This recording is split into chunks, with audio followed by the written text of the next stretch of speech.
Hi, I'm sex and relationship coach Caitlin V, and today I'm going to talk to you about something that I get asked all the time, which is how frequently should you masturbate? All right, the truth is that masturbation is like Goldilocks and the Three Bears. Like, there's a perfect number for everyone, and it's definitely not the same for all of us. Like, what the right frequency is for me is going to be a lot different than the right frequency for you. The right frequency for a man with premature ejaculation is going to be a lot different than a man who has delayed ejaculation or erectile dysfunction, okay? The core thing here to know is that with a little bit of thoughtfulness and a little bit of consideration and maybe even a little bit of data tracking, you can get to the perfect amount of masturbation for you. And then, of course, it will change because we all change. We all have seasons. What's right for you today will be right different for you tomorrow. But regardless, we'll get into all of that. Let's start at the very beginning with a little disclaimer.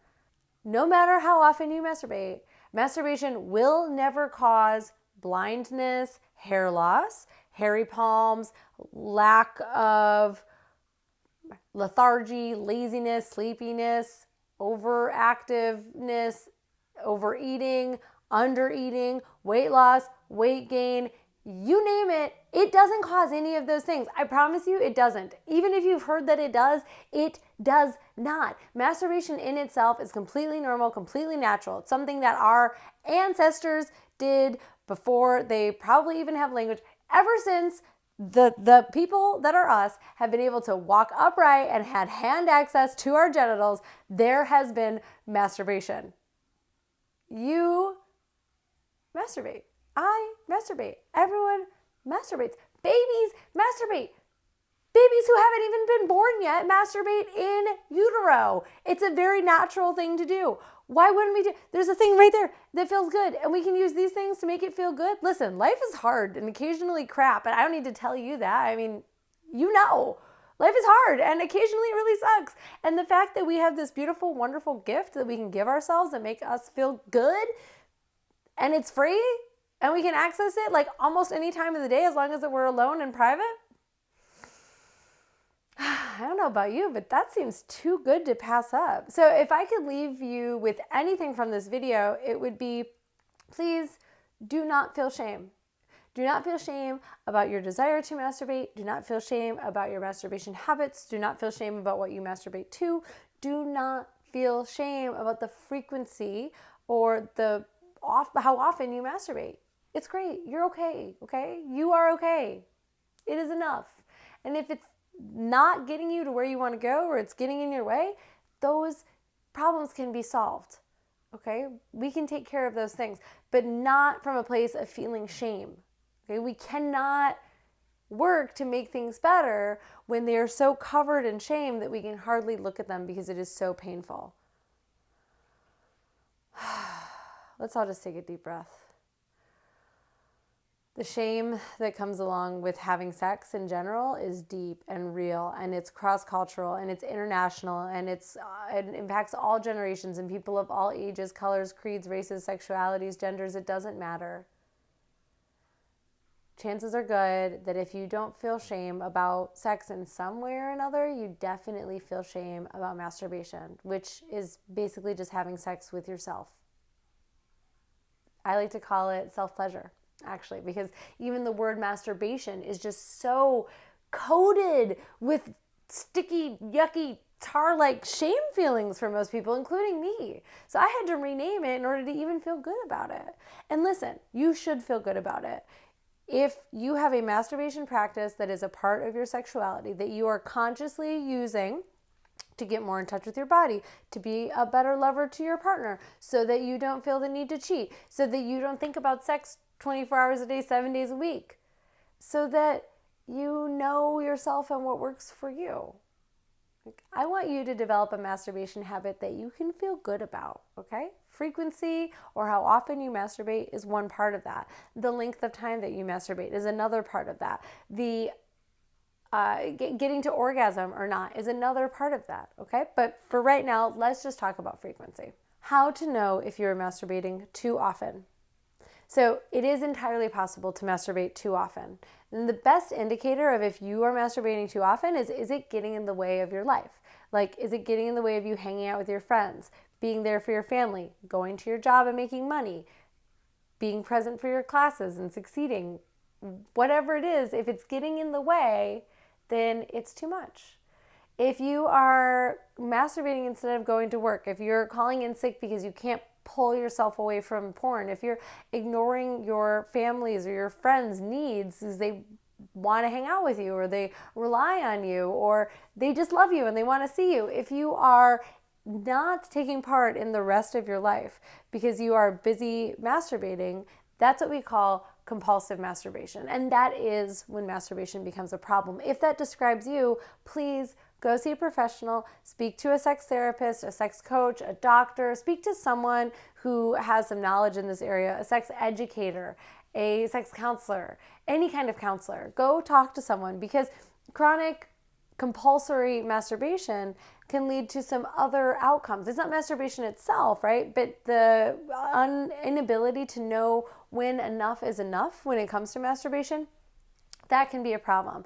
For one, it can lead to real physiological damage to your genitals. Like, having that much stimulation that often can cause irritation. It can cause rawness. It can cause the loss of sensation. So there's some very real damage that can occur. And then, of course, there's the damage to your relationships. If you're not there for the people who need you, there can be the damage to your wallet if you're spending money on porn or on cam girls or cam people, and you're spending money that you don't have in order to fill this need, then it can have some real long-term damaging effects. And on top of that, it can cause some mental hardship, feeling like you're not in control of yourself, losing your confidence, questioning what's going on with you. Like, there's no need to suffer alone. You can get help. It's not uncommon. So that is the indicator. That's how you know if you're masturbating too much. Is it getting in the way of other things? Another way of knowing if you're masturbating too often is if you are masturbating to avoid things. So I'll give you an example from my own life. I get really aroused under high stress situations. It's very inconvenient. When I was a perpetual college student. I was in college forever. I have a master's degree and the better half of a PhD. And every time that final season would come around, I was kind of a mess. Like, it would be very hard for me to stay focused because I would just be so aroused. Even when taking my finals, I'd be like on the edge of my chair, literally like humping the edge of my chair, just trying to finish cranking out this essay so that I could go home and masturbate. Not a great look, I will tell you that. I mean, you don't experience any shame or embarrassment around it. Obviously, I'm able to tell you about it. But at the time, it was really confusing, really stressful, and a source of great embarrassment for me. I didn't know that this happened to other people. I really felt like I couldn't talk to any about it. So what did I do about it? Well, most of the time, I just dealt with it on my own. I would run home and masturbate or self-pleasure in between classes, and I could manage it. But there were times where I also felt like I was using it to avoid studying or using it to avoid preparing for a test. There's a really great phrase that I love called procrastinate. So great. Combination of procrastination and masturbation. And that was definitely me, especially when I was an undergrad and things were really stressful and I didn't have the tools that I have today as an adult to deal with them. So when I was trying to deal with the stress, the pressure, the horniness, the arousal, and not to mention, I didn't really love studying for these tests, I might sometimes self-pleasure as a way of avoiding them. I've worked with people who self-pleasure as a way of avoiding the stress at work. Things get really stressful at work, or they work from home, or they are not having a great day, they get pissed off, they start thinking a trail of thoughts that is very unpleasant, they get upset over their ex or whatever, and then they go masturbate to self-soothe. There's nothing inherently wrong with this, except for that masturbation is sort of like a drug, right? It gets the same rush. You get the rush of chemicals and the feel-good that comes after having an orgasm, and that part can get a little bit that part can get a little bit addictive. Sort of like taking a drug can get addictive. Now, I'm not going to get into the science of whether or not it's addiction, yada, yada, dopamine, chemicals, oxytocin. It's not really important. The important thing for you, for our conversation right now, is, are you leaning on masturbation like a drug? Are you using it like a drug? and not like a sacred tool for sexual self-satisfaction, self-exploration, and creating pleasure in your life. If it's not fitting into that category, and instead you're using it mostly as a way of avoiding your life, your responsibilities, the things that you don't want to be doing, then you might be masturbating too much. You might want to set some rules around masturbation. So I can only masturbate after 5 p.m. I can only masturbate after my homework is done. I can only masturbate one time a day. Like, these might be rules that you stick to, and then you can decide for yourself if you want to have a reward or a punishment for not following the rules. So the reward might be I get to eat dessert. The punishment might be I don't get to eat dessert next week. It doesn't have to be something super formal. It's just a matter of holding yourself accountable. And if you have a friend or a counselor or someone who you're comfortable sharing this with, you can ask them to hold you accountable. Talk about your challenges and why it is that you want to masturbate less. And then say, it would really work for me if I checked in with you about this every week. And if you were a place to ask me, hey, did you follow through? Did you have integrity with the things that you said you were going to do? Really simple, but really powerful way of making any kind of behavioral change, but appreciating that because masturbation is something we do in private, that sometimes people feel a great amount of shame around it, and it's not something that we talk to very regularly about other people. It can be really hard to find that accountability, and you might feel like you're struggling with this question alone in isolation, and I promise you, you're not. You are not alone. Many, many, many, many of us go through these challenges, and it's absolutely possible for you to get through them with a little bit of help. So what's the right amount of masturbation for you? Well, it's a combination of what feels good and what moves you towards your goals. So for many of the men that I work with who have premature ejaculation, I assign them to masturbate for a certain amount of time and a certain number of times every week. This is because masturbation is one of the best ways to cure premature ejaculation. You can practice how you play. When you have solo sex, make it how you want to have partnered sex by masturbating for at least 15 minutes, etc., like keeping track of your arousal. So knowing if you're on a scale from 1 to 10, how close you are to ejaculating. So for my clients, if they're only masturbating once a week, then they're probably not putting in the amount of practice that is required for them to play well, aka last 15 plus minutes when they're having sex with a woman. So I ask them to masturbate at least every other day. Now, for you, that number might be right. For a man who has delayed ejaculation and he actually has trouble reaching orgasm, he might want to masturbate only 2 times a week. And you might take into consideration how often you're having sex with a partner, whether you have ED or PE or DE. It matters that you consider your life circumstances and the context, and then you can adjust up and down. One of the best ways to get to this point is by keeping track. So starting either a notebook or a phone note or a spreadsheet that has the date that you masturbated, the time of day, other factors or other variables like got into a fight earlier, had a great workout, really stressed about school. Like, what are some of the things that are going on in the context around your life that might have an impact on your masturbation? They really do have an impact, okay? I promise you. And then you can make another column that's like how pleasurable it was.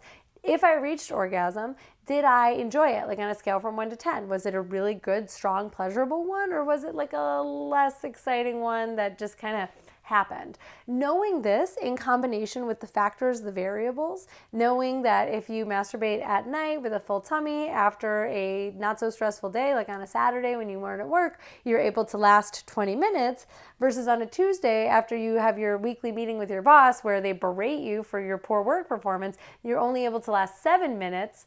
That's really good information. Then we can plan, or you can plan a masturbation schedule and a routine that works for you and gets you towards your goals. So it really is up to you. Like, know your goals and your outcomes, know why you're masturbating, have the mindfulness to know, is it just that I'm bored? Am I actually horny? Is it just because I saw something hot earlier this week and I can't get it out of my mind and it's keeping me aroused? Know why you're masturbating, keep data so that you know how often you're masturbating, and then keep clear of the story that you've been told about masturbation, that it's bad, that it's shameful, that it's ugly, that it's disgraceful. It's none of those things. It's a really cool thing that you're capable of doing to your body. And listen, we don't have enough pleasure in this world as it is. I want you to experience as much pleasure as is humanly possible. And masturbation is one of the quickest, easiest, cheapest, and most accessible ways to get there. If you have more questions about masturbation, please leave them in the comments below. And while you're there, subscribe to my channel so that you don't miss any more of my amazing advice for creating the best sex life imaginable, whether that's partnered sex life or solo sex life.